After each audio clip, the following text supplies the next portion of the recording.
자, 그러면 이제 아나볼 논쟁하고 주의한 문제 논쟁 그 관련된 내용을 좀 시작하겠습니다.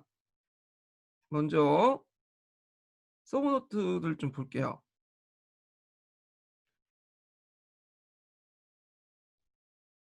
음. 자, 여기 보면 이제 서브노트 몇 페이지 표시냐면요. 앞부분에 뒷부분에 있네, 뒷부분에.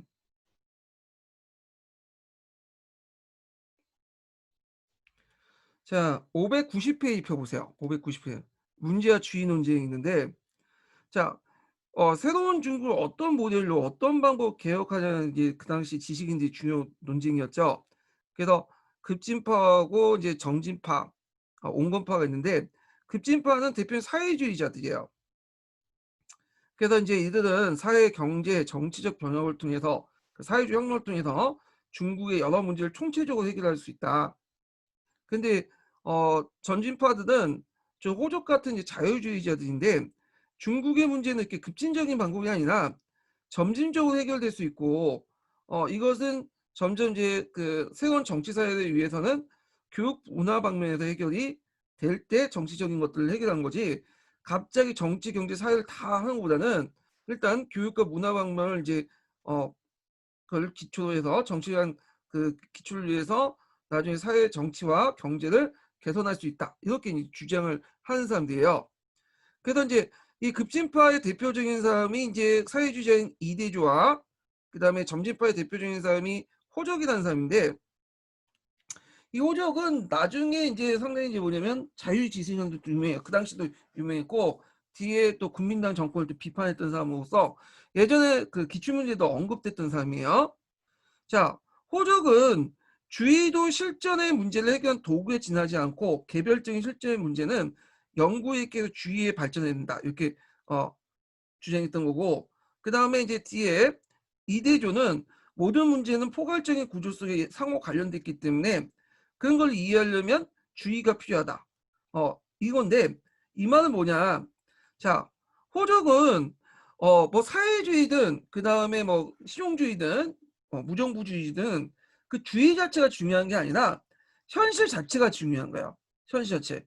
예. 그래서 현실 문제를 해결하기 위해서 그 주의를 이용해야 한다는 뜻이야. 그래서 만약에 현실 문제를 해결할 때 사회주의가 필요하면 사회주의 이용할 수도 있는 거고 그 다음에 현실 문제를 해결할 때 실용주의나 자본주의가 있으면 그것도 이용할 수 있는 거고 그러니까 실제 문제에 초점을 맞춰야 된다는 거죠. 죄송합니다. 자, 그런 입장이고요. 그래서 이제 지금 입장은 중도적 실용주의적 입장이죠. 예. 그 다음에 이제 이대조는 이 문제는 포면적인 것에 불과하고 그 밑바닥에는 어떤 구조적 배경이 있다는 거야. 그래서 그 구조적 배경을 알아야지 그 문제가 그 구조적 배경 속에 어떤 위치에 있다는 걸 알게 된다. 그렇기 때문에 정확한 근본적인 문제가 해결될 수 있다. 이렇게 해서 이제 그 구조적 배경을 알기 위해서는 사회주의를 이제 받아들여야 된다. 사회주의라는 마르크스의 사적 유물론이나 이런 걸 받아서 중국 사회를 판단하고 중국 사회가 어디에 위치했다는 걸 판단하고 나서 중국의 여러 문제들에 대해서 뭐냐면 해결할 수 있는 근본적인 그 해결책이 나올 수 있다. 이런 식의 이제 주장을 했던 게 이대조죠. 그래서 호적과 이대조의 논쟁, 주의와 문제 논쟁이 있고요.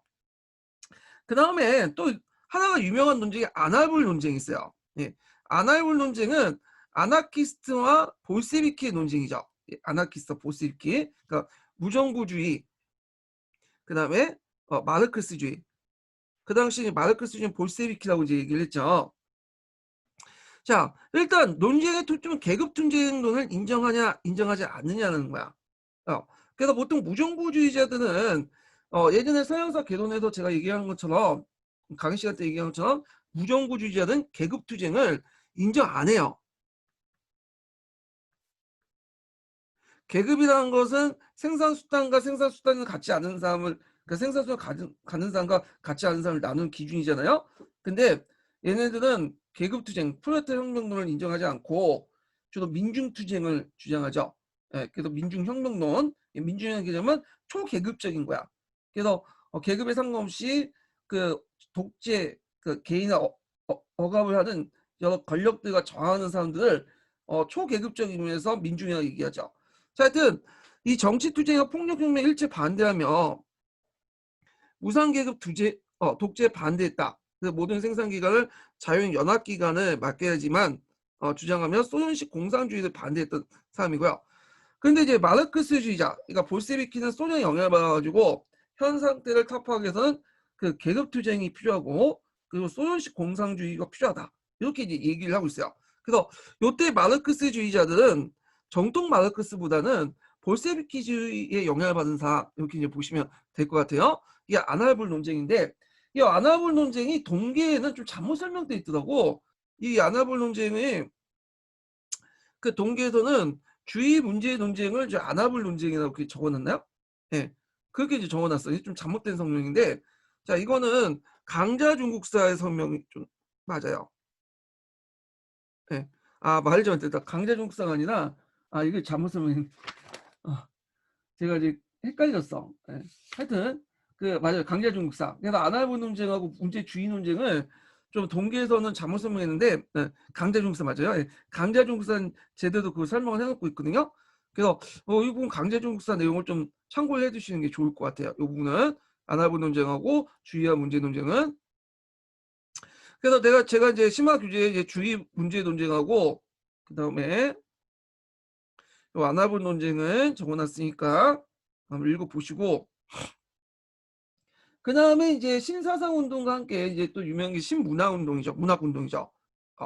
그래서 이제 백화 문화 운동을 중심으로 이제 했는데 이거는 문학의 형식 문체뿐만 아니라 그것이 담고 있는 내용의 혁신성을 결합된 신사상 운동의 한 표현이다. 그러니까 신문학 운동은 신사상 운동을 한 표현한 거다. 이렇게 보시면 돼요. 그래서 예전에는 백화 문학보다는 국어체보다는 문어체를 많이 썼죠. 국어책 말 그리고 이거는 문장을 바탕으로 해서 이제 우리가 있는 건데 그래서 문어체를 썼기 때문에 이게 딱딱해서 많은 사람도 어려워갖고 접근하기 힘들었어. 근데 이제 그랬을 때 우리가 입말을 그대로 쓰자. 이 국어체인데 왜냐하면 이거는 단순히 입말로 쓰자는 것뿐만 아니라 이 문장을 어떻게 쓰였다 생각도 바뀐다. 그래서 문어체를 쓰면 꼰대의식이 발현되기 때문에 안 되고 국어체를 하면 자연 사고 방식을 할 수 있다. 그래서 이 문학 형식이 생각을 좌우하게 된다. 이런 걸 이제 주장하게 되죠. 자, 그래서 이제 종전에 신사상 운동에 주장했던 것을 이런 문학을 통해서 표현하기 시작해요. 그래서 이걸 통해서 이제 지식의 대중화도 이제 크게 기여했죠. 그래서 교과서가 백화문어 서술대 쉽게 글쓰기 작업이 가능해졌다. 자, 그 중심 인물은 후스라는 사람인데 호적하고 후스는 똑같은 사람이에요. 이거 다른 사람이 아니라 호적의 그 중국식 발음이 중식명이 후스야. 예. 이 사람이 백화문학 운동을 지청했고요. 그 다음에 루스라는 사람이 있죠. 로신이라고 하죠. 한자어로 쓰면. 이 사람이 백화문호 그 유명 강인일기하고 아큐전전을 창조했어요. 예. 이게 이제 04년도에 아큐전전 나왔고 그냥 강인일기 여기 나왔죠. 예. 그래서 근데 요거 꼭 기억을 해주시면 될 것 같아요. 이 사람이 쓴 유명한 작품이 있어요. 그래서 그 밑에 잠깐 이제 강인일기만 요것만 읽어볼게요. 강인일기하고 1690번.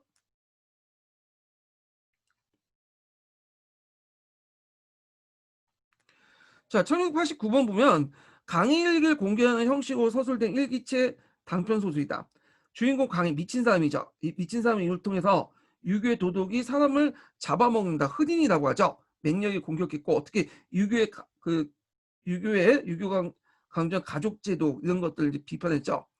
자, 그리고 이 소설은 최초 백화문학 작품으로 유명한데 종래 비속함으로 여겨졌던 국어체인 백화문학 작품 백화로 문학 작품이 가능하다는 걸 시중을 보여준다.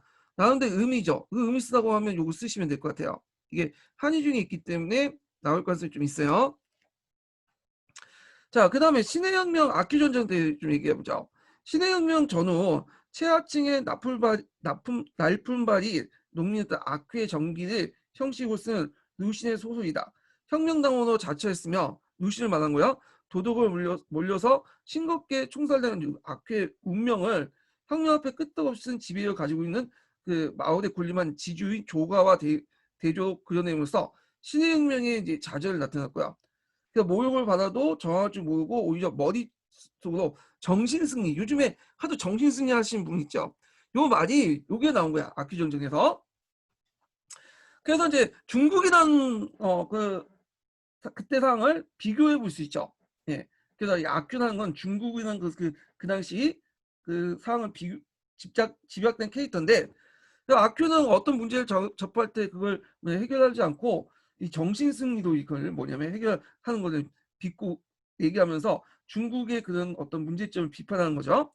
자, 악귀의 정신구조를 시야시켜 당시 중국인들의 의식을 첫째 파헤쳤다.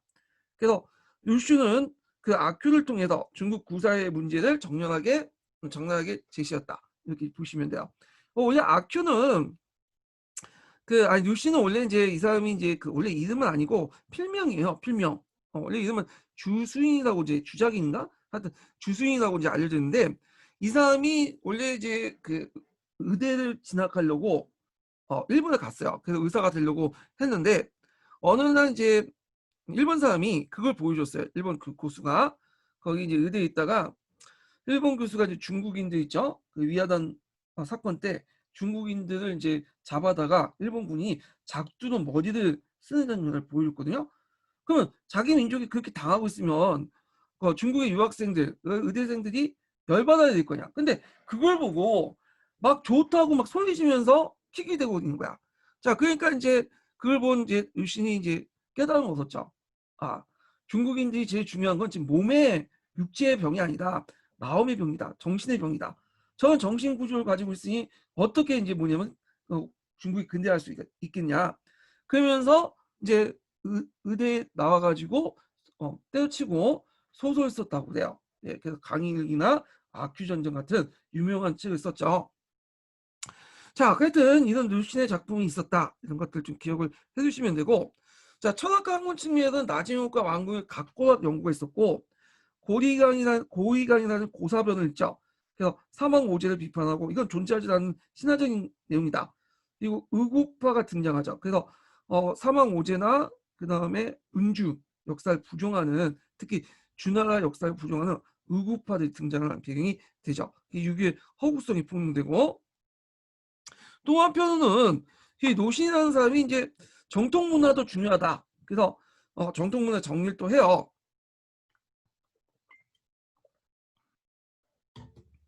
그래서 호족이라는 사람이 이제 호족이죠. 누신이 아니라 호족이 이제 중국 철학사 대강이라든지 중국 문화 개량 추이 같은 것들을 이제 저술을 하고요.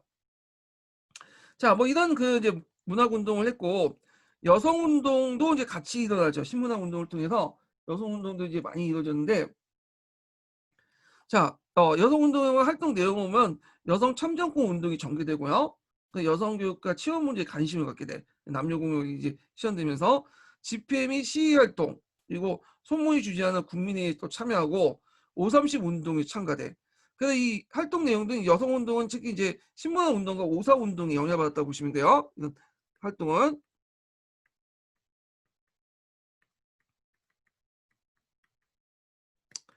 요즘에 이제 페미니즘이 이제 어 강성해지니까 이 여성 운동도 좀 나올 것 같은 느낌이 들어.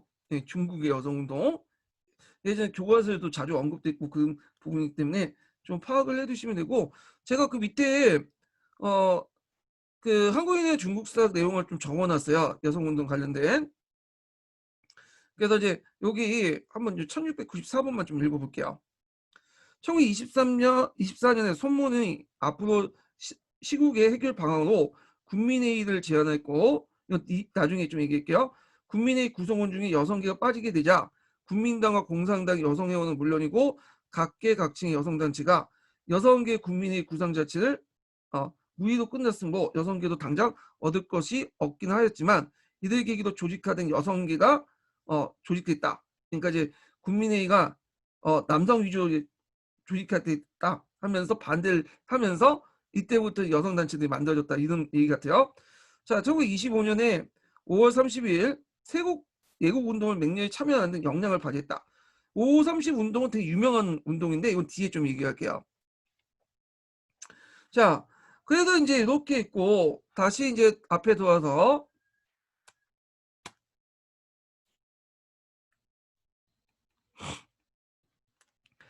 등용총이라는 사람이 있어요. 이 사람이 이제 여성운동과 혁명운동에 참여했고 또 사회주의자로 유명한데 이 사람이 뒤에 이제 같은 혁명 동지였던 주울레와 결혼했던 사람으로서 이제 있고 자 하여튼 등용초라는 인물 그다음 의의를 보죠. 신문화 운동 의의 보면 초기에는 신문화 운동은 군벌 통치에 불만해서 비정치적 색채를 가지고 출발했지만 그러면서 이제 출발하면서 점점 이제 군벌 정치의 어떤 모순, 사회 모순 이런 것들을 깨닫게 되죠. 그러면서 유교가 가지고 있는 정통, 유교를 중심으로 정통 문화의 비판이 가열되면서 또 반신비 반봉건 형상을 비판하게 돼요. 예, 그래서 정치적 색깔로 바뀌게 되고요. 자, 이런 것들이 나중에 이제 지식인이나 학생들, 노동자 성장 이런 등등과 연결돼서 오사운동의 사상적 기반이 되죠. 그 다음에 또 한편으로는 중국 문화의 정통 문화에 대한 비판적 시각과 함께 또 아까 그 호적처럼 넣은 어떤 과학적 방법으로 정통 유산을 정리하는 노력도 같이 이루어졌다. 이것도 이제 같이 기억을 해두시면 될 것 같아요. 자, 그래서 이제 오사운동 관련된 내용을 이제 한번 봤고요.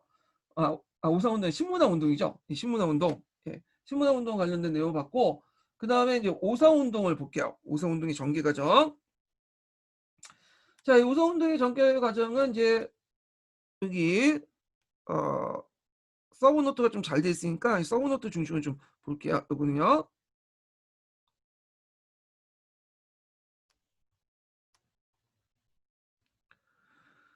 자, 오사운동은 배경을 보면 일본 제국주의 침략과 함께 앞에 이제 신문화 운동이 서로 결합되면서 이렇게 했는데 신문화 운동으로 이제 민족의식이 고조되고 그 다음에 거기에 대한 사회주의가 확산되죠.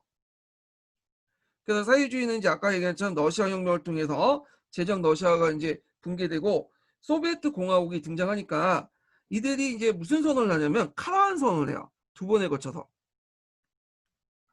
이 카라한 선언의 주요 내용은 뭐냐면 제정 러시아가 가지고 있는 소련의 그 제정 러시아가 가지고 있는 그 중국의 이권을 다 포기하겠다는 거야. 중국에 대한 이권을. 물론 이게 나중에 말뿐이고 실질적으로는 그렇게 포기 안 했어요. 예. 근데 그 당시에 이제 중국 지식인들이 상당히 서구 제국주의 국가 대비되는 모습을 보여주는 거죠. 예. 그래서 이런 것들이 중국 민중들에게 크게 이제 환영을 받고 신려적인 분위기, 예, 친소적인 분위기가 이제 확산이 돼요. 그 과정에서 이제 이대조가 북경대학을 중심으로 마르크스 학술 연구회가 조직되고 모태동 신민학회, 귤레는 가공사를 조직해서 계몽활동과 민주운동을 전개하면 사회주의가 확산되기 시작하죠. 그 다음에 이제 1차 세계대전은 유럽 각국이 중국 시장에 잠깐 후퇴를 했는데 이때 이제 그 빈 시장을 중국의 내수들 근대 중국의 이제 기업가들이 근대 사업을 발전시켜서 비약적으로 발전돼요. 하지만 일본 그 다른 서양 열강들이 철수함에 불려오고 유일하게 철수하지 않은 사람이 있어. 일본이죠. 일본도 1차 세계대전 때 큰 호황을 맞게 되죠. 많은 돈을 벌게 돼. 그래서 이때 일본은 중국에 본격적으로 진출하게 돼요. 그러면서 이제 중국 경제 발전에 커다란 도전 세력도 있고 그래서 이제 중국의 자본가들, 민족 자본가들은 그 일본 상품 배척과 국산품 예용을 내용한 애국 운동에 적극 참여했고요. 사업이 발달해 노동자 수가 증가됐고 노동자 수의 증가는 뭘 의미하죠? 사회주의 확산을 의미해. 어느 나라도 그렇지만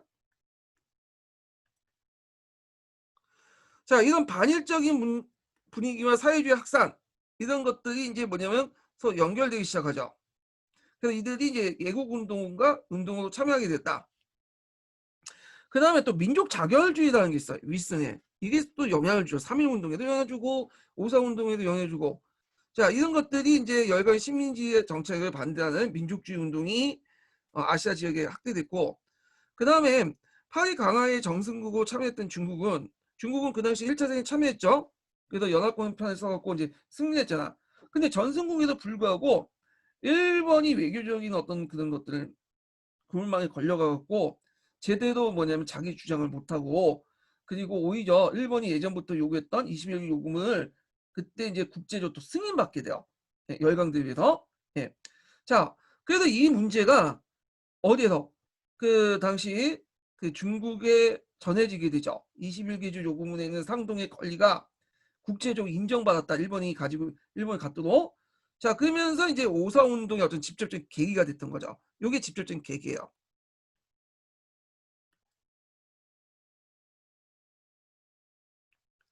그럼 오사 운동의 전반적인 성격이 뭐냐? 반봉건 반제국주의 성격을 갖고 있다. 어. 그래서 이것이 나중에 이제 그 구에 펼쳐진 그 근대화 운동, 그런 것들의 어떤 방향을 설정해 주죠.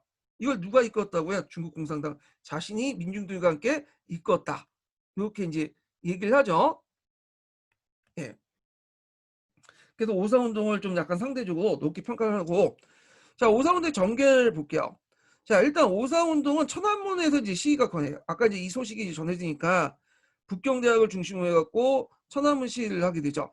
이 천안문은 상징적 공간이에요. 상당히 반항, 저항. 제가 예전에 한번 그 문제를 냈긴 했는데 이거 관련돼서 모의고사 관련된 내용이 있어요. 작년에 냈나 내가 그걸?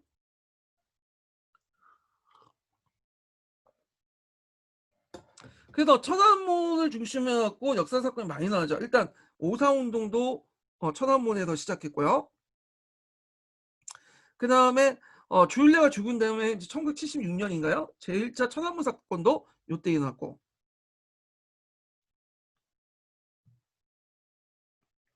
그 다음에 또 이제 1989년에 또 우리가 이제 알고 있는 천안문 사건도 여기 일어났죠. 천안문 사태, 천안문 민주화 운동이라고 하죠.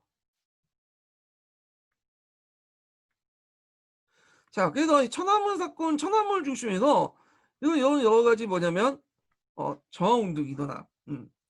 그래서 이제 이 천안문 시대 거행을 통해서 이제 계기에서 확산이 됐는데, 그래서 조약 조인 거부, 그러니까 베르사 조약의 조인 거부하고 일본 상품 불매 및 국산품 예용 운동, 7매국노, 그러니까 거기에 조약에 이제 참여하려고 어, 조인했던 그는 매국노를 이제 관료들 탄핵하자 이런 요구를 하죠. 그다음에 6월 3일 날, 6월 3일인데 체포를 강행을 각오한 강연투쟁을 또 하죠. 학생들이. 그래서 이게 북경을 출발해 갖고 전국으로 확산이 돼요. 그래서 상동, 상해, 뭐 청진 전국적으로 확산이 되고, 요 자세한 내용은 이제 강자전국사에 있는데 거기까지는 안 나올 것 같아서 그냥 건너뛰고, 특히 상해에서 이 학생들이 삼파 투쟁을 벌이죠.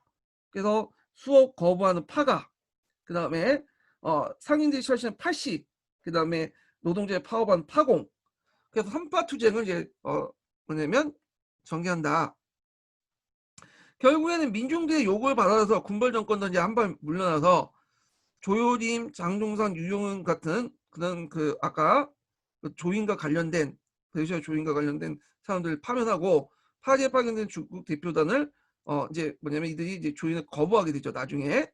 자, 그리고 이런 것들이 21개조 요구가 이제 공식적으로 국제에서 이제 파기된 것은 워싱턴 회의예요. 이 워싱턴 회의는 뒤에 설명하겠지만 예전에 설명했죠. 예, 제가 그 서양사 그 시간 대 설명을 했는데, 미국 중심의 어떤 태평양 국제 질서 이걸 만들기 위해서 한 거죠. 그래서 일본에서 약화시키는 목적에서 이제 진행을 했던 거고, 그때 이제 미국이 중국의 요구 정책, 문호 개방 정책이 이때 국제로 승인 받게 돼요. 예전에도 한번 제가 언급했죠. 그 과정에서 21개조 요구가 폐지됨으로써 이권 수호는 이제 성공했다. 음. 자, 그럼 오사운동의 역사적 의의를 보죠. 자, 오사운동의 역사적 의의는 크게 네 가지를 이제 볼 수가 있어요. 첫 번째로는, 자, 이 운동을 통해서 이제 학생운동이 시작해서, 이 운동은 학생운동이 시작해서 노동자, 시민계층 등 전민족적인 민중운동으로 발전됐죠. 민중회에서 정치적 의사표시가 처음으로 중국의 역사상 성공한 거야. 중국에서는 되게 지배층이 막 포악하고 잘못됐으면 그냥 순종하고 아니면 농민 반란을 일으키는 정도밖에 안 됐죠. 근데 요거는 시위를 통해서 민중들이 조직적인 능력을 통해서 단시일 내에 자기 의견을 굴복시킨 거야. 어. 자, 그래서 이제 오사운동 민중이 강화조약 교인 거부와 친일 매국노 처벌이라는 주권자로서 권리 요구로 한 이를 자신의 힘을 달성한 최초의 경험이었다. 자, 이런 경험이 중요하죠. 이제 뭔가 지배층의 그 포악에 대해서 잘못된 일에서 목소리 높이고 같이 투쟁하면 뭔가 얻어낼 수 있겠다. 그래서 인제 이런 것들이 나중에 인제 그냥 민중 투쟁과 연결돼요. 자, 그래서 둘째는 그 당시 성장하고 있었던 노동자 계층에 의한 프롤레타리아 혁명이 단서를 열었다. 아, 그래서 인제 나중에 공산당 운동 공산당 창당과 연결되죠. 그러니까 중국의 지식인 계층도 이미 마르크스주의에 접근하기 시작했고 오사 운동을 거쳐 더욱 진전되는데, 따라서 오사 운동은 자본 가급에 위한 부유주의 민주주의 혁명에서 프롤레타리아 민주주의 혁명으로 전환된 계기가 됐다. 이걸 이제 중국에서는 뭐라고 하냐면 어 구민주주의에서 신민주주의로 전환됐다. 이렇게 이제 얘기를 하고 있어요. 그래서 오사 운동을 기점으로 해갖고 현대와 근대를 나누죠. 분기점을. 또한 오사 운동을 계기로 반제국주의, 반봉건주의라는 중국 혁명가 목표가 명확해졌죠. 왜냐하면 오사 운동 자체가 그런 성격을 갖고 있으니까. 투쟁을 거치는 과정에서 중국 민족을 억압한 요인 제국주의 외국 세력과 그에 밀접한 군벌 정권의 봉건적 지배 구조가 있음을 차츰 깨닫게 되고요. 그래서 중국의 국민의식이 형성되고 독립적인 근대적 국민국가 세우는 목표가 세워지면서 그 목표를 추진하는 세력들의 주체가 형성된 점에서 오사운동이 중국의 시발점이 되었다. 그 목표라는 것은 앞에 반제국주의, 반봉건주의라는 거죠. 네, 이걸 내세우고, 새로운 주체라는 것은 그 당시 노동자, 농민을 위한 거죠. 노동자, 농민. 이걸 이제 공산당이 이끌었다. 그래서 중국 오사운동은 아까 얘기했죠. 중국 공산당을 그 시대 구분처럼 현대를 기점으로 한 거예요. 현대의 시작점이다. 이렇게 보이는데, 근데 이게 아이러니하게 이 오사운동이 원래 이렇게 평가를 하냐, 되게 중국 공산당은 되게 높게 평가하는데 지금은 좀 약간 시들시들해. 예.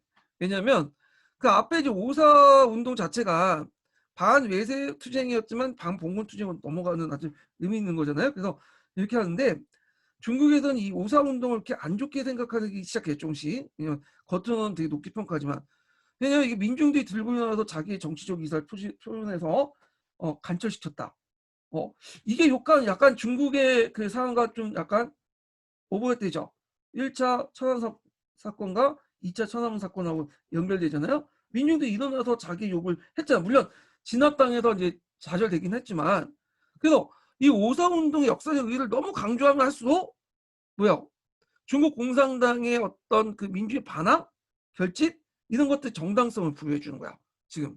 그러다 보니까 그런 혁명적 의의는 강조되지만 그 이상 더 이상 강조하진 않아요. 의의 정도만 좋은 거다 하고 넘어가. 지금은. 네. 그래서 하여튼 있는데, 그래서 이제 이런 내용도 좀 기억을 해두시고, 자, 그 다음에 그 밑에 들어가면 오사운동 영향이 있어요. 영향도 예전에 시험 문제 나왔죠.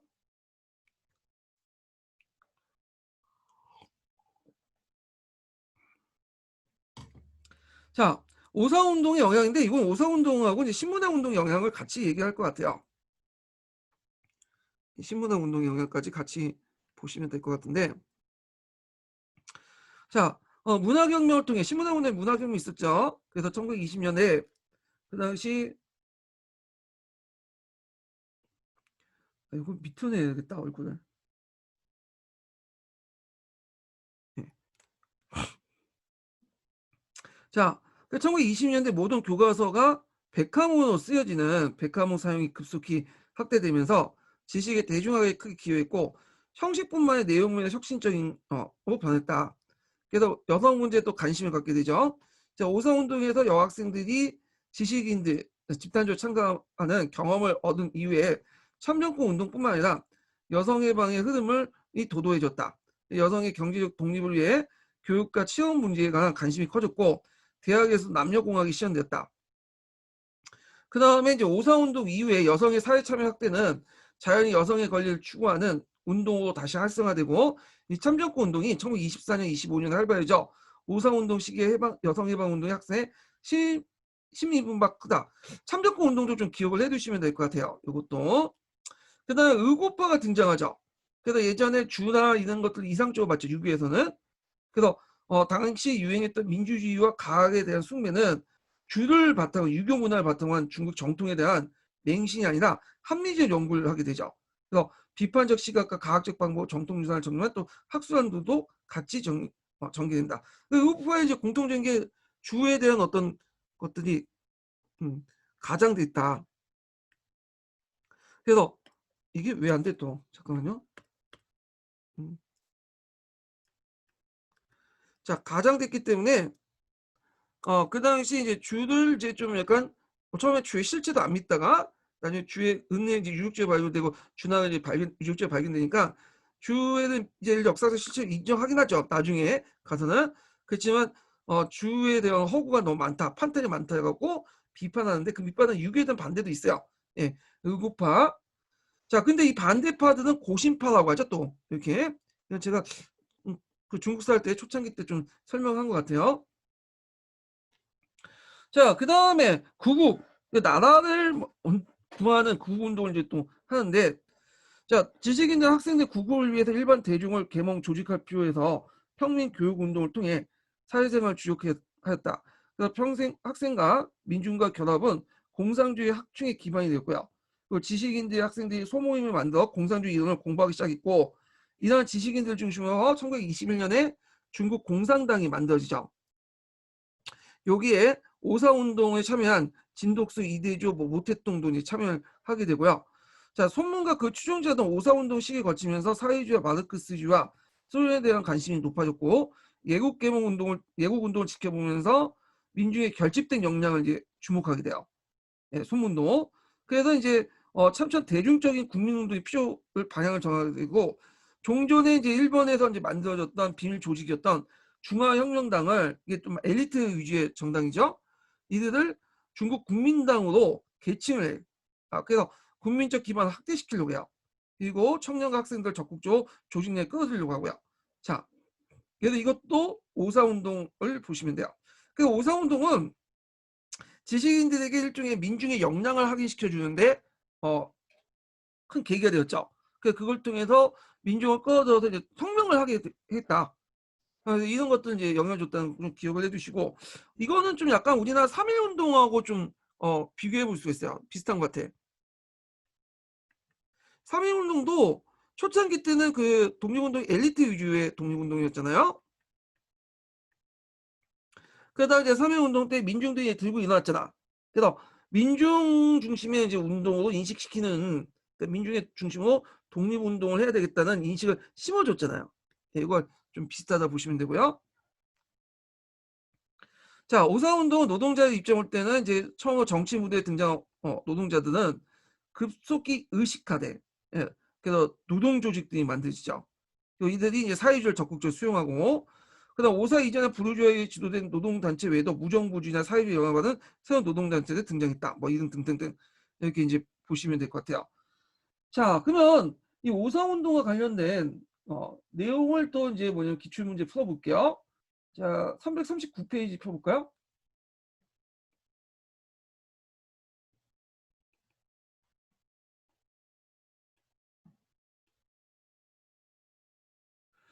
자, 보기에서 열거된 역사적 사회 공통점은 분서갱유, 그다음 태평천국 운동, 그다음 신문화 운동, 그다음 문화대혁명 다 공통점이 뭐죠? 반유교적이죠. 반유교적. 그래서 중국 애들 특징이 자기가 잘못하면 지금 자기 탓하는 게 아니라 자 2000년 죽은 공자를 탓한다고 했죠. 하여튼 반유교 운동 1번. 그다음에 자 1차 국공합작 설립 배경은 옳지 않은 것은 이렇게 있는데 자 그래서 국공합작 설립 배경과 관련된 문제예요.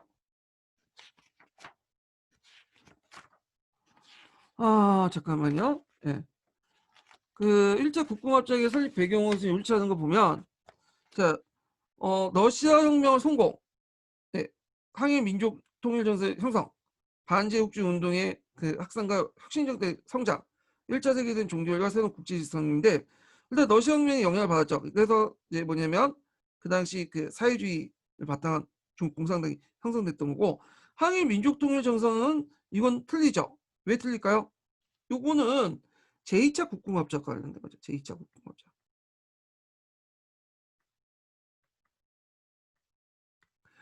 그다음 반제국주의 운동 확산과 혁신정당의 성장 이렇게 볼 수 있는데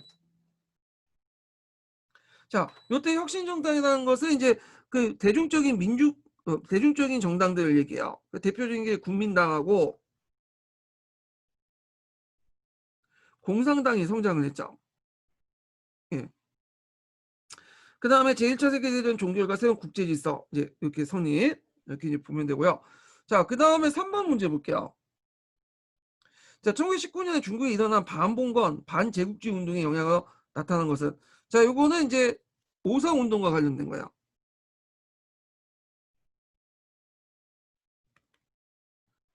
자, 여기 보면 1번 딱 나오죠. 중국 국민당 출현과 1919년에 국민당, 21년에 중국 공산당 창당. 봉건적 문화를 타협한 신문화 운동의 추진. 이거는 영향이 아니라 배경이라고 볼 수 있어요. 배경. 그 다음에 당기석 정권과 일본의 중일 공동 반공 반적 협정 이렇게 있는데 요 내용은 뒤에 제가 이제 따로 설명을 할게요. 그래서 그 내용들은 뒤에 제가 이제 군벌 정치할 때 그 관련돼 갖고 좀 설명할 테니까 그때 이제 참조를 하시고요. 잠깐만요. 그 다음에 이제 무창봉교의 계기도 남경 임시정부 수립. 이거는 이제 신해혁명 관련된 거 그 전에 얘기니까 많지가 않고. 자, 그 다음에 뒤에 넘어가서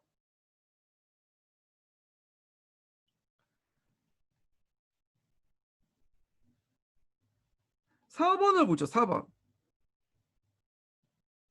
자, 이건 그 최근에 이제 나온 건가? 이건 뒤에 좀 얘기를 하겠네요. 네, 잠깐만요. 네. 5번 문제 볼게요. 5번. 자, 다음 글을 읽고 무료에 답하시오. 수문을 비롯한 형용파는 신해혁명으로 청을 타도하고 중화민국을 건국하였으며 보수적인 위안스카이가 권력을 장악했다. 위안스카이가 사후 중국은 각 지역에 형성된 군벌들이 제국주의 세력과 야합하여 민중을 착취한 군벌 시대에 접어들었다. 이에 숭어는 러시아 혁명과 오사운동에 나타난 민중의 힘을 인식하고 중국 국민당을 결성한 후 강동정부를 수립하고 등등 있는데 자, 북벌 내용은 나중에 좀 하고 미주진 일본의 사상적 기반이 됐던 운동은 신문화 운동이란다. 너무 친절하죠? 다 얘기해주네. 자, 이 운동에 추구하는 바를 백자인을 쓰셔. 예, 앞에 이제 언급했던 신문화 운동 관련된 내용을 쓰시면 될 것 같아요. 예. 자, 그래도 이제 이렇게 있고 뭐 그 다음에 북벌 관련된 내용은 좀 나중에 얘기하고요. 그리고 여기 이제 6번 내용을 볼게요. 6번은 군벌 정치와 좀 관련된 내용도 같이 포함되어 있긴 하지만 일단은 여기에서 먼저 풀어볼게요. 자, 가와 나를 주장한 인물들에 대한 설명을 얻은 것을 보기에서 모두 보는 것은 자, 수천 년 동안 우리 정치의 도덕적 기능은 물론 인신과 풍습도 유교의 그 바탕을 두고 왔는데 유교는 그것을 용접하고 통합하는 것이다. 만약 유교를 버린다면 사람들은 안내자를 잃을 것이다. 자, 요건 이제 뭐와 관련된 캉웨이죠. 캉웨이.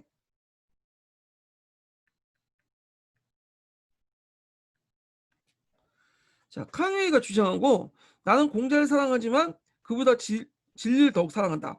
공자는 결국 신이 된다고 생각해본 일이 없고 신비적인 힘으로 그의 제자들 기이시키려고 하지 않았다. 뭐 이렇게 있는데 자, 이거는 유교는 종교가 아니라 사상이다. 이렇게 이제 주장하는 사람이 신민충보에서 주장했는데 신민충보에서 캉웨이의 제자였던 누가 주장했죠? 양계초가 주장했던 거죠. 자, 상강은 비인간적이고 평등한 원리를 노골적으로 위배하는 진보를 방해한다. 위배하고 진보를 방해한다. 그래서 이것을 파괴하기 위해서는 가족제도를 송두채 폐지한다. 그러니까 상강혁명론이야. 상강 오륜 같은 것들, 유교적 교리를 파괴하잖아.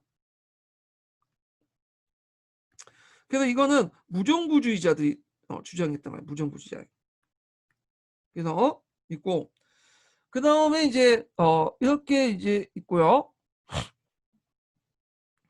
그 다음에 옛날에 사람을 잡아먹는 보통이었다고 내가 어디서 들은 것 같으나 분명히 알 수 없었다.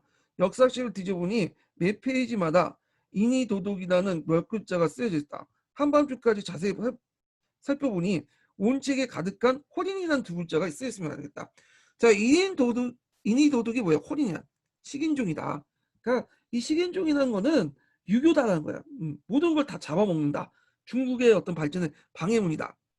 그 대표적인 게 유교식 가족제도 이런 것들 비판했던 거죠. 자, 그러면 한번 모두 그런 걸 이제 보면 장슈가 주도한 이 장슈라는 거는 이제 복벽 운동을 일으켰던 사람인데 복위 운동에 적극적으로 역할을 했다. 맞죠? 뒤에 얘기했지만 캉유는 거기에 적극적인 지지를 뭐냐면 표했어요. 자, 그다음에 입법 운동을 하고 위안스카이가 황제를 즉위를 막는데 적극적인 역할을 했다. 이것도 맞죠? 처음에 위안스카이를 지지했지만 이 사람이 제재 운동을 하니까 그 반대했다고 했죠. 그 군대도 조직했다고 했잖아요. 자, 그다음에 민주주의와 과학을 기초 신문화 운동을 선도했다.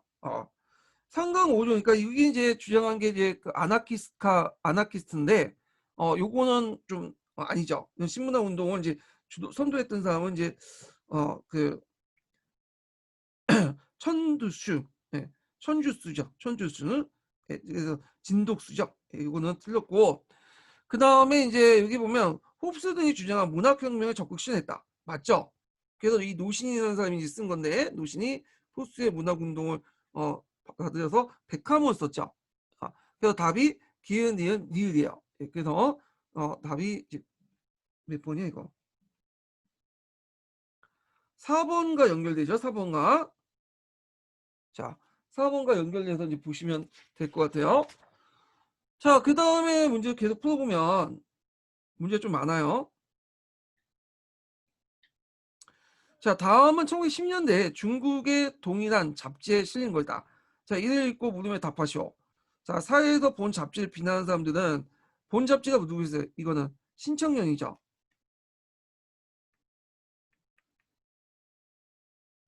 그래서 공교를 파괴하고 유교를 파괴하고 국수를 파괴하고 등등 했다. 그 구윤리를 파괴하고 구예술을 파괴하고 구종교를, 구윤리라는 건 유교를 파괴하는 거죠. 자, 그래서 이제 그 근원을 추적해본 본잡지의 동인들은 무죄다. 단지 데모크라시와 사이언스 두 분, 요거 예전에 기출 뒤에 시험 이제 나왔죠. 예.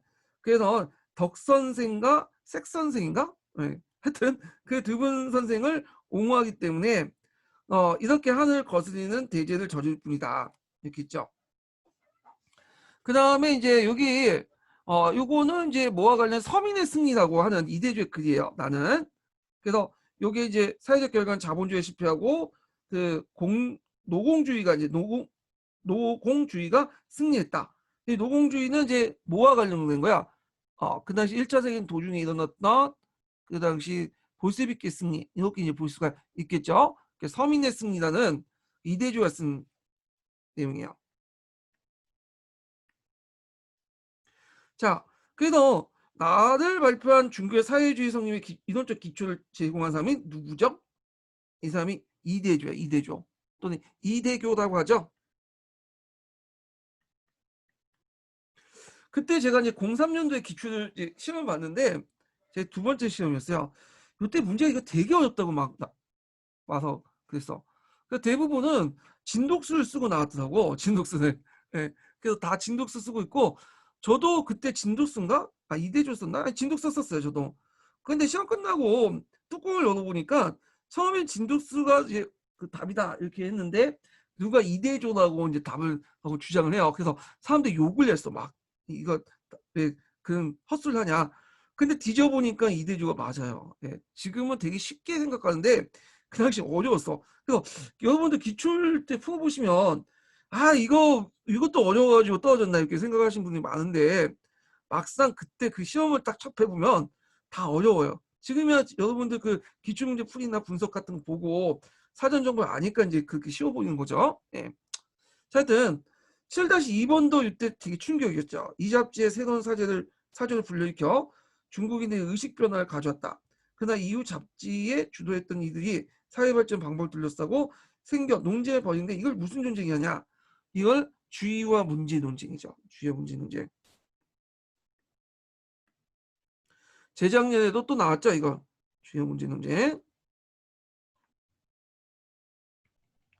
자, 그다음 나의 밑줄진 전승은 민족주의 운동을 촉발시켰고 이에 고무된 새로운 정치적 움직임이 일어났다.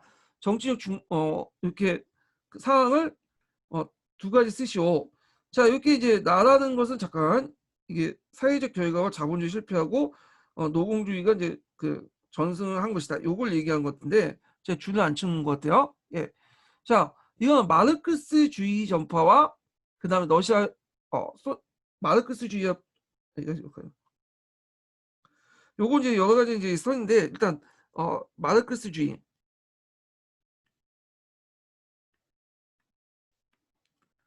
그 다음에 이에 따라서 중국 공산당이 창당됐죠.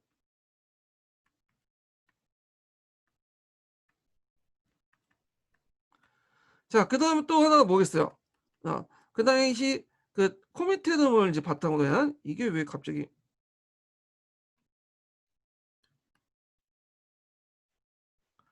자 코미테름을 바탕으로 해서 이제 이게 소련이 중국의 영향력을 확산시키죠.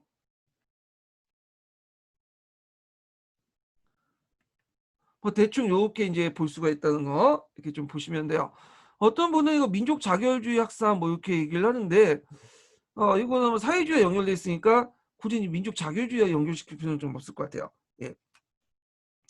자, 그 다음에 이제 뒤에 넘어가서 이거는 잠깐 있고 이게 좀 최근 문제를 풀어봐야 되는데 이게 뒤에 있는 것 같은데. 예.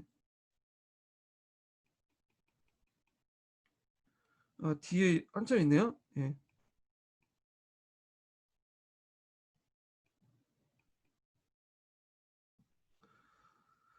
뒷장에 이제 14번 문제를 풀어볼게요. 최근 문제인데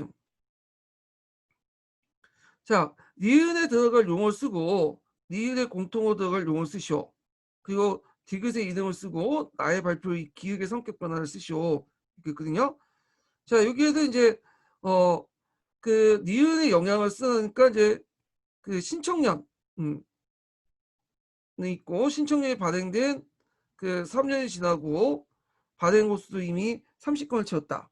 이렇게 쭉 넘어가서 그 다음에 이제 신청을 강조한 것이 이제 뭐냐면 유교를 반대하고 뭐가 뭐를 옹호한다고 했죠? 여기 앞에 연결돼서 보세요. 자, 데모크라시와 사이언스 두 선생을 옹호한다. 덕 선생과 색 선생.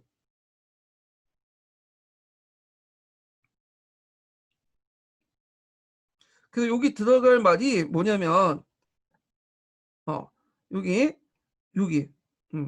그래서 여기 데모크라시와 이제 색 선생은 있는데 그래서 이제 요거 사회주의와 뭐 덕 선생인데 이유는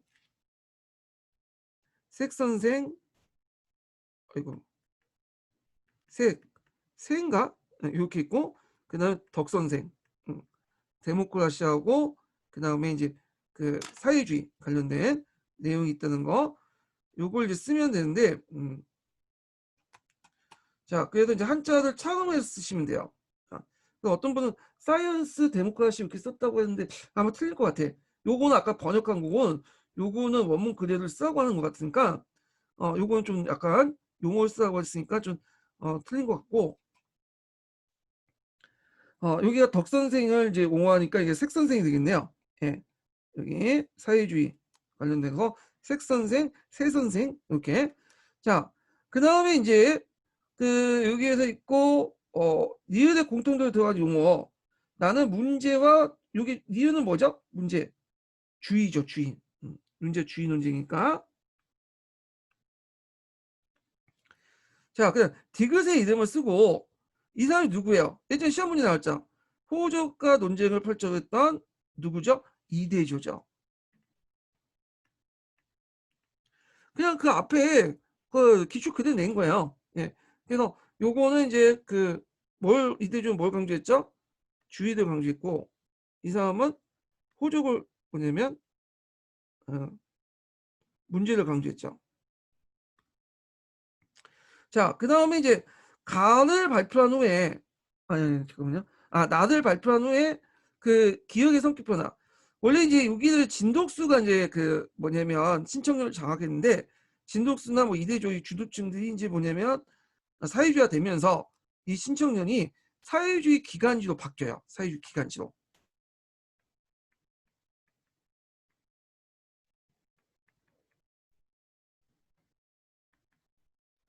예. 그래서 이렇게 해서 이제 최근에 이제 문제까지 이제 풀어봤고요. 자, 그다음에 이제 군벌 시대로 넘어가죠. 군벌 시대. 자, 이 군벌도 제가 보니까 서브노트 내용이 그렇게 많지가 않네요. 예. 그래가지고 이 군벌과 관련돼서 제가 이제 그 관련돼 가지고 정리한 게 있어요. 그 동양사 개론에서 심화규제에서 정리한 게 있는데 그걸 보면서 좀 얘기할게요. 이게 서브노트가 보니까 뒷장이 너무 없어. 국민당 그 1차 국공합작 이후부터 남경전쟁 해갖고 그 내용이 좀 약간 부실하거든요. 그래서 2차 국공합작 이후부터는 중일전쟁 내용이 착 빠졌어. 그리고 이제 뭐 그 내용 그 대학진 운동이라든지 그 다음에 또 문화대혁명 그 관련된 중공 정권 관련된 내용이 많이 빠졌거든요. 그 부분은 제가 동양사 그 심화 규제하고 그 한국인을 위한 중국사를 내용을 보고 진행을 할게요. 아니면 사를 보는 아시아사 있죠? 이 내용을 보고 진행할 테니까 그렇게 좀 아시고요. 자, 일단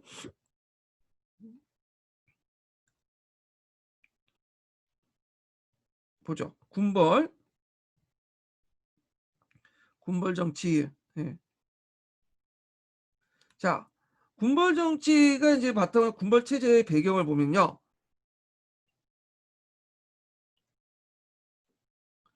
자, 중국은 반식민지 반봉건 사회에서 강화된 지방 분권적인 어떤 상황과 정통적 권위를 갖는 중앙 권력의 부재의 상에서 이 이제 지방을 바탕으로 한 군벌 체제가 형성이 됐죠. 그래서 중앙 정부와 대립하면서 무력 양성 및 세력 확장, 지방 군벌들을 얘기한 거예요. 그래서 중앙에도 군벌이 있지만 지방에서도 각 지역에 군벌 세력이 있었어요. 대립하면서 무력을 양성하고 세금을 이제 뭐냐면 세력을 확장하고 세금을 강요하고 또 이들이 각각 제국주의 세력들과 연결돼 있어요. 그래서 이제 상품시장의 원료공급제 정략되면서 반민족 집단으로 이 군벌이었다. 그러니까 이들은 사적 무장력을 기반으로 중앙과 지방의 일정 지역을 제국주의 경제 군사 지원을 받고 민중을 수탈하는 방법 지배를 시하는 폭력적 군사 집단이고요.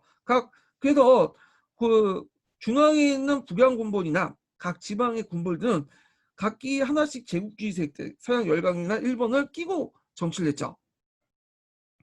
그래서 권력의 분배와 정책 수립에 군사력에 의해서 좌우되는 조직된 정치 권력의 체제였다. 통일적인 지역 정권적인 어떤 위기적 정치 구조를 창출하만 군사적 권위가 존재하지 않은 상황에서 지역적인 차원에서 권력 분배 형성을 보였다. 예, 적이죠. 자, 재정 확보를 볼게요.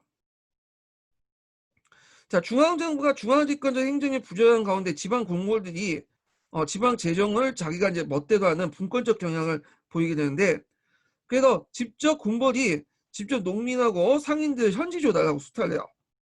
그리고 이들은 또 그 당시 그 지역의 기득권을 갖고 있는 지방 신사층들과 연결돼 있어.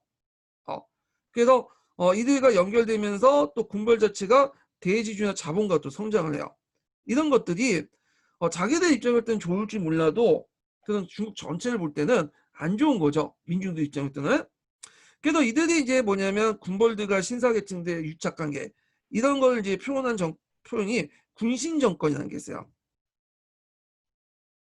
그래서 신해혁명 이후에 군인 세력들이 정치적 영향을 증대에 따라서 재지 지배층 신사와 지주와 연합적인 성격을 갖고 있는 정권이기 때문에 군신 정권이라고 한다. 자, 재원 마련의 구체적인 방법을 보면요. 토지세를 미리 징수한다. 우리식으로 따지면 이제 인납이죠. 인납. 미리 징수하니까. 자, 그 다음에 각종 잡세와 부가세를 징수하고요. 그 다음에 예전에 한번 시험 문제 나왔던 것이 뭐냐면 통행세예요. 이 통행세는 이금이라고 해갖고 이제 그 지역과 지역마다 갈 때마다 통행세를 걷는 그 풍토가 있었는데 우리나라도 있었어요. 그래서 원래는 이게 중앙세금이었는데 나중에 태평천국 운동을 진압하는 과정에서 양문파 관료들이 자기 지역의 이금들 장악하고 나서 지방세조 세워 바뀌고 나중에 국물도 그 명목을 뜯어내는 거죠. 자, 그래서 있고 또 지배군벌이 교체되면 예전에 군벌이 또 세금을 걷었으면 또 새로운 군벌이 와서 세금을 걷어. 그 이중 징수 부담도 있고요.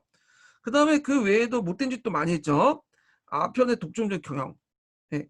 저질 화폐 주점이 화폐 난발로 해서 인플레이션이 유발됐고 공채를 막 발행을 해. 예, 이런 것들. 신뢰도가 떨어진, 신용도가 떨어진 공채를 이렇게 많이 발행했다. 이런 것들 좀 기억을 해두시면 돼요. 자, 그러면 관련된 내용을 한번 여기 그 내용을 볼게요. 1653번. 자, 가장 기본적인 수입인 그 토지세는 장래 몇 년 또는 몇십 년의 세금을 미리 걷는 일이 많아져 농민들이 큰 부담이 되었다. 또 각종 명목으로 무원칙적으로 징수하는 부가세와 잡세가 수십 가지나 되었다. 그 중에 곳곳마다 징수처를 설치하여 상품이 운송되는 부과되는 그 상품 통과세는 상인들에게 큰 부담이 되었다. 왜냐하면 여러 군데를 통과를 해야 되냐. 한 곳만 딱 통과 걷는 게 아니다. 이걸 이제 이금이라고 하거든요. 이금. 그래서 나중에 국민당 정권가 이걸 폐지시키고 나서 통세를 걷었어요. 딱 한 번만 상품 소비 일종의 부가가치세를 딱 거둔 거죠. 자, 게다가 잦은 내전으로 지배자가 교체되면서 기왕에 납부했던 세액은 전혀 인정받지 않고 새로 징수했으므로 그 수탈이 더욱 심각했다. 자, 이렇게 있고요. 그 밑에 이제 군벌들의 아편 독점 경영 관련된 내용이 있으니까 읽어보시고. 그러면 그 군벌대 종류는 크게 두 가지로 이제 나눠볼 수 있어요. 하나는 북양 군벌이 있고 또 하나는 지방 군벌이 있어. 그래서 이 북양 군벌은 북경을 중심으로 해서 중앙 정부를 장악하고 전국적인 지배를 관찰하는 대군벌이야. 그렇다고 지방에 뭐 큰 영향력 행사는 아니고 그 중앙 북경과 그 부근에 뭐냐면 지역을 장악했던 군벌이고 다른 군벌보다 되게 세요. 그리고 다른 국가로부터 뭐냐면 외교적으로 올 때 공식 정보를 인정받아. 요 정부가 대개 북양군부는 이용장의 해군부터 출발해서 원색의 신군까지 연결돼서 그걸 모체도 해서 발달시켰고요. 그래서 이제 원세가 죽고는 왜 그 부하장수들이 뭐냐면 각각 그 따로 이제 탑을 형성하죠.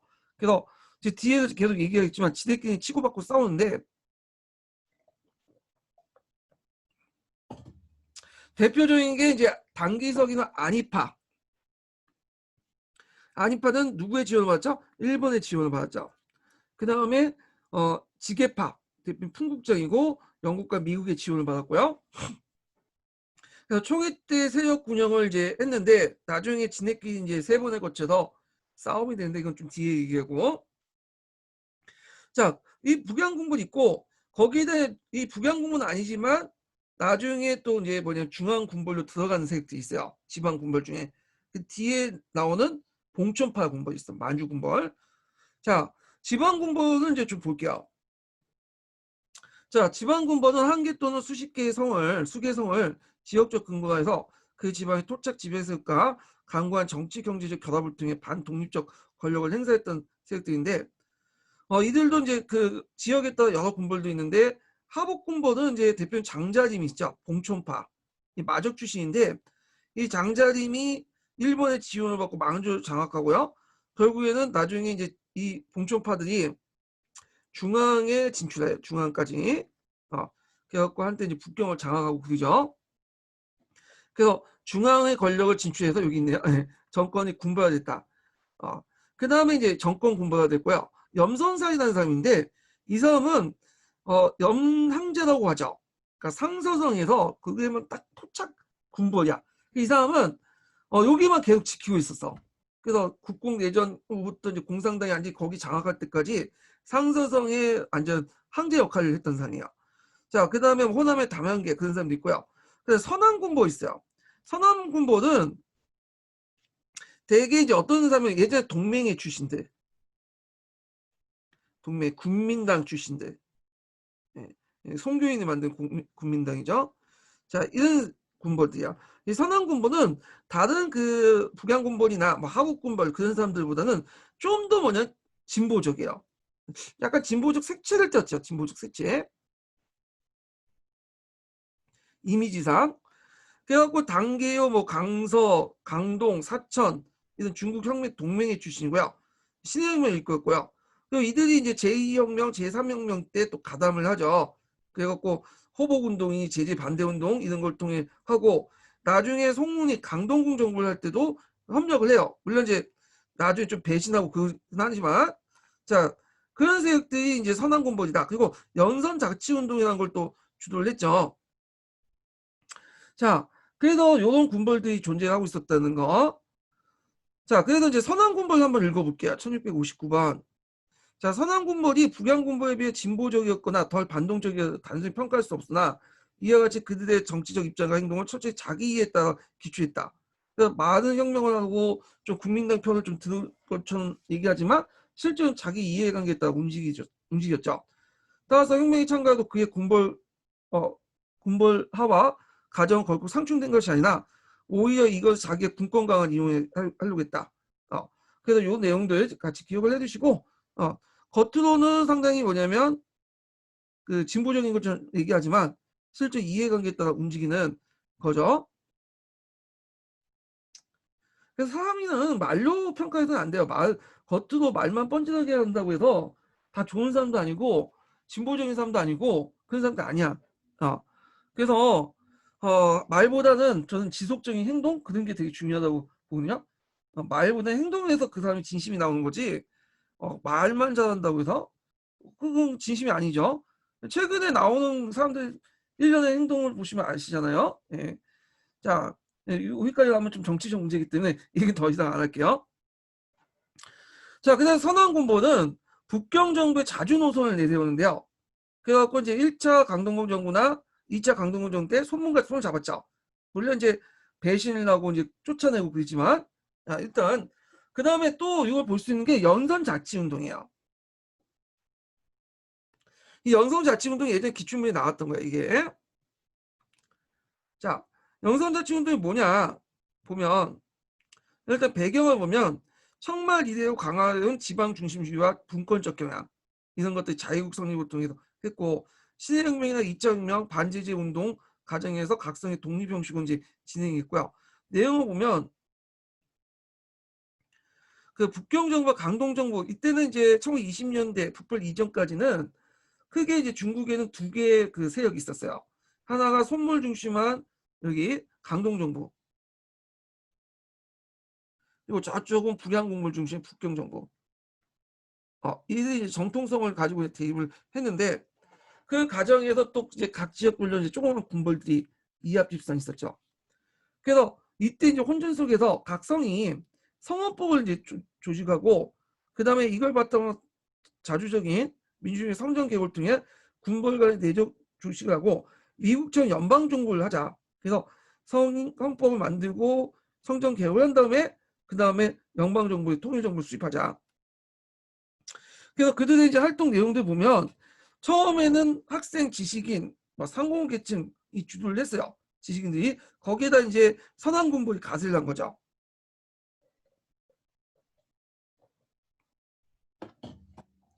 자, 호남에서 성헌법과 성의회가 구성이 되고 사천에서는 성헌법 제정, 그다음에 강동헌법, 호복이나 절강 등에서도 운동이 전개되었다.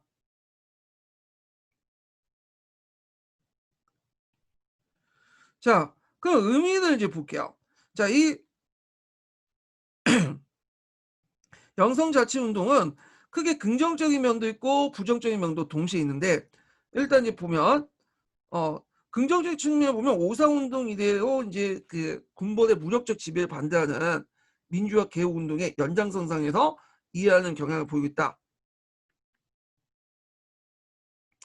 그래서 이제 있고 서남의 중소군벌이 자기 기반을 확보하기 위한 정치적 도구로 이용했다. 왜냐하면 북양군부보다는 좀 세력이 약하잖아요. 그러니까 이런 걸 통해서 자신의 어떤 세력을 보존하려는 그걸 이제 하려고 했던 거죠. 예. 자, 근데 나중에 이제 운동의 주도권이 집권군벌로 이렇게 장악하면서 집권군벌이 이걸 통해서 그래 그럼 숫자적으로 한번 하지만 최종적으로 우리가 중앙에서 통제를 하겠다. 중앙에 헌법을 만드는 식으로 너네들 헌법 만들면 그걸 이제 바탕으로 우리가 이제 헌법을 만들어 최종적 결론을 내겠다. 뭐 이런 식의 하면서 실패를 하게 되죠. 결국에는 이제 뭐냐면 그 의미 없이 끝나게 되는 거죠. 자, 그래서 이제 앞에서 군벌 체제는 크게 두 개의 이제 정세로 나눠지는데 남북 정세예요. 이 제2차 직벌 전쟁 이후에 이제 그 이렇게 이전까지는 남북 정세 논쟁인데 제2차 집공전은 좀 얘기가 있지만 두 개 이제 뭐냐면 세력이 존재했죠. 그래서 이쪽 북쪽에는 집권 세력인 북양 군벌과 이쪽은 강동에 있는 군벌들이 존재를 했다는 거. 예. 자, 뭐 이렇게 이제 있는데 이런 것들이 있는데 요것이 이제 깨지면서 영성자치운동이 깨졌다고 이제 보시면 돼요. 예. 그래서 민치를 지향하는 성원법 체제와 군벌 정권 영립이 불가능했고 남북 대립상에서 군벌의 한성이 한정됐던 자치 영립이 불가능했다. 어느 쪽에 붙어야 되겠죠. 예. 그래서 이제 이런 상황에서는 남북 정세 하에서는 안 됐고 나중에는 뭐 제2차 집권 정쟁 이후에는 이제 다시 이제 뭐 혼란이 있다가 그 후에 이제 그 북벌이 성공한 다음에 이제 이런 논의는 없어졌다. 이렇게 보시면 될 것 같아요. 자, 그래서 요 내용 주가 있으니까 그 밑에 좀 읽어보세요. 아니면 제가 읽어봐야 되겠네, 그냥. 네. 1664번. 자, 군벌 시대의 남북 대치의 정장이 되었던 사천과 호남은 오랫동안 군벌대 혼전 지역이 되었다.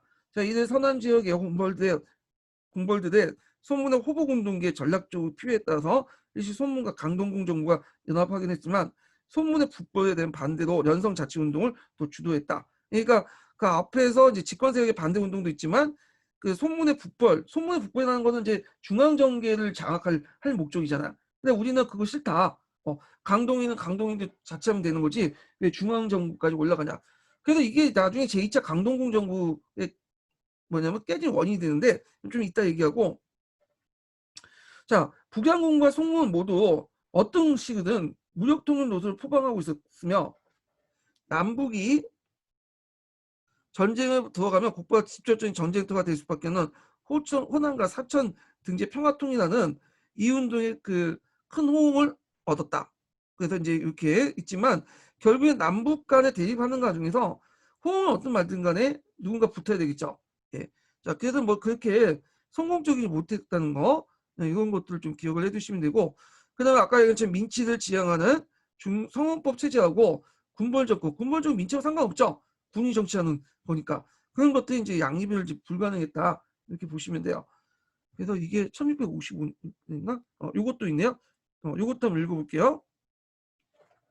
자, 민치를 지향한 성호법 체제와 그를 주도한 군벌 정권과의 본질적으로 양립할 수 없는 것이었고 더구나 남북 대립이나 전국적 상황 중소공부의 일성 자치 영지를 허용하지 않는 까닭에 이 운동은 계면할 수밖에 없었다. 다른 그 성도 실천의 문제에서 성원법 초안 단계나 운동의 시작 단계에서 흐지부지하고 압살 단계 되고 말았다. 이렇게 해서 이제 영성 자치 운동에 대해서 결과 관련된 내용 얘기를 했고, 자, 그러면 이제 북경 정부의 권력 투쟁 부분인데 요 내용은 다음 시간에 할게요. 예, 다음 시간에 하고요. 예, 오늘 수고하셨고 요 끝나고 그 서양사 강좌 강독이 7시에 있어요. 예, 참가하실 분들은 참가하시면 될 것 같아요. 자, 오늘 수고하셨습니다.